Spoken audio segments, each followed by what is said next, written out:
लिखता हूँ।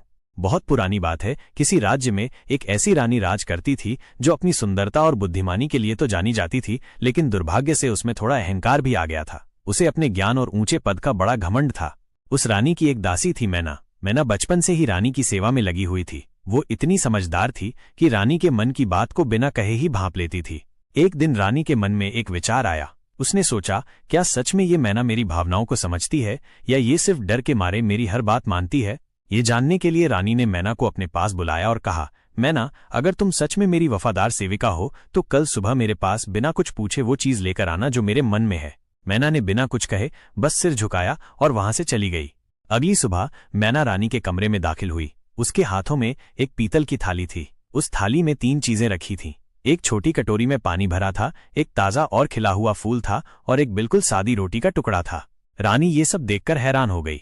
उसने पूछा, मैना, ये सब क्या है? तुम ये सब क्यों लाई हो? मैना ने बड़ी विनम्रता से सिर झुकाया और धीरे से उत्तर दिया, रानी माँ, ये पानी आपके गुस्से को शांत करने के लिए है। ये फूल आपको अपनी कोमल भावनाओं की याद दिलाएगा और ये सादी रोटी आपको ये एहसास कराने के लिए है कि भूख किसी को भी लग सकती है, चाहे वो राजा हो या रानी। मैना की इन बातों को सुनकर रानी का चेहरा गंभीर हो गया। उसकी आंखों में आंसू आ गए। उसे अपनी गलती का एहसास हुआ।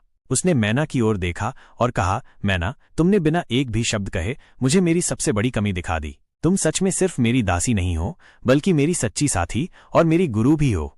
उस दिन के बाद से रानी का व्यवहार पूरी तरह से बदल गया। उसने कभी किसी को छोटा या कमजोर नहीं समझा और हमेशा दूसरों की भावनाओं का सम्मान किया। इस कहानी से हमें ये सीख मिलती है कि जो लोग दिल से जुड़े होते